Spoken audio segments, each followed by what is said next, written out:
Hello guys, good evening. Ayan. At panoorin natin yung hearing nung isang araw nung August 18 doon sa Congress kung saan mukhang nagisa yung ibang congressman doon sa kasama nilang si Chanco Mabayan, no? Yung congressman na nabutas. At yung sumunod natin naman panoorin ay yung ngayon lang yung yung Senate hearing naman kaninang umaga sa may Senate nga, Mabayan, no? Ayan, so panoorin muna natin tong dito sa may Congress, mga bayan.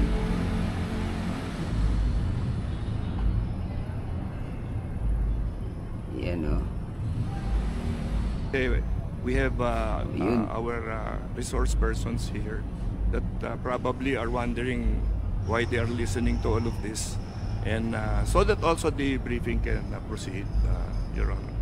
Yes, to my friend, of course, the respected Honorable Puno. But on Wednesday, we will ask them how they spent their funds. So I think we also should know whether they were deducted funds or added funds before we ask them how they. Di ba po parang kahit bata, pag humingi ng allowance, bago humingi ng bagong allowance, titignan muna kung paano ginastos, di ba? So, and I'm winding up, Congressman Puno.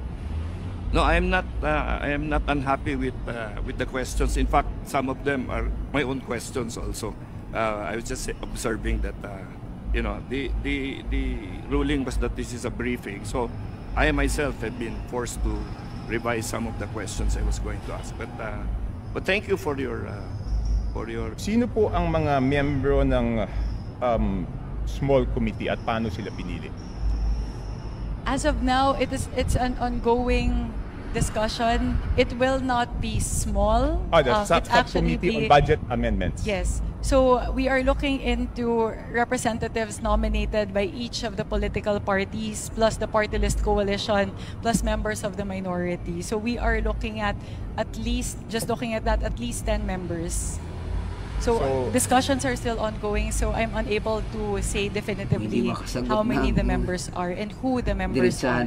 So sinabi niyo po, political parties, majority, minority. That is correct. Bakit wala pong representative ng independents?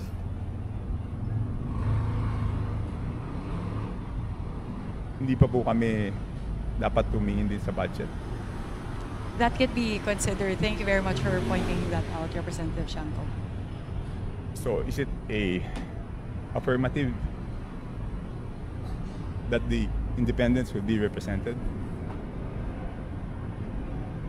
Madam Chair, point of order, Madam Chair. Kasi kanina I was asking kung ano ito, kung hearing ito o briefing. Ang sagot sa akin, briefing. Sa naririnig ko parang hearing. Because we are now discussing, things that are properly discussed in the committee itself. So, with apologies to my friend Congressman Chanco, baka maybe that can be discussed in a formal APRO meeting kasi we have our resource persons here that probably are wondering why they are listening to all of this. And so that also the briefing can proceed, Your Honor. Yes, to my friend, of course, the respected Honorable Puno. But on Wednesday, we will ask them how they spent their funds. So I think we also should know whether they were deducted funds or added funds before we ask them how they. Di ba po parang kahit bata, pag humingi ng allowance, bago humingi ng bagong allowance, titignan muna kung paano ginastos, di ba? So, and I'm winding up. Congressman Puno. No, I am not unhappy with the questions. In fact, some of them are my own questions also. I was just observing that the ruling was that this is a briefing. So I myself have been forced to revise some of the questions I was going to ask. But thank you for your Sino po ang mga Yan. Ito naman, mga bayan, yung sa Senado naman, kanina lang umaga, yan o, pinasupina na ni Senator Bato yung mga kontraktor, mga bayan na hindi umatin kanina, no? Ito naman siya, oh. Yan, play naman natin to. To require them to be present in the next hearing. I think the motion is in order. No objection? Hindi ito pamumulitika o pagsira sa reputasyon ng kahit sino. Nais ng kumiting ito na gawing makabuluhan at produktibo ang bawat pagdinig. The issuance of subpoena to those absent invited resource persons. Yan. Yun mga kabayan, yun yung sinasabi natin na yung nasayang yung pera ng taong bayan, no? Yung pinagmalaki ng presidente ngayon kasalukuyan na yung kanyang flood control ay umaabot sa 5,500 billion. Nakadalawang, yun ang una niyang sinasabi nung siya ay nagsuna last year.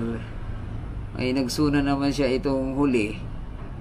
Bago siya magsuna, mabay tatlong bagyo ang dumaan. Kitang-kita yung paglubog sa Metro Manila, no? Kaya siguro natauhan na itong presidente, kaya nung mga nakaraan naglabas siya ng mga pangalan ng mga kontratista na involved daw di umano sa ghost project ng DPWH. Kaya ayun, nagkanya-kanyang hearing ngayon ang Congress at ang Senado, mabayan. Pero mas mainam siguro kung sa Congress, mabayan, independent body yung mag-usisa doon. Kasi siyempre sila lang sa Congress. Sino ba namang maniwala sa kanila, no? Pero itong si Tiangco medyo ginisa nga ngayon yung iba niyang kasamahan.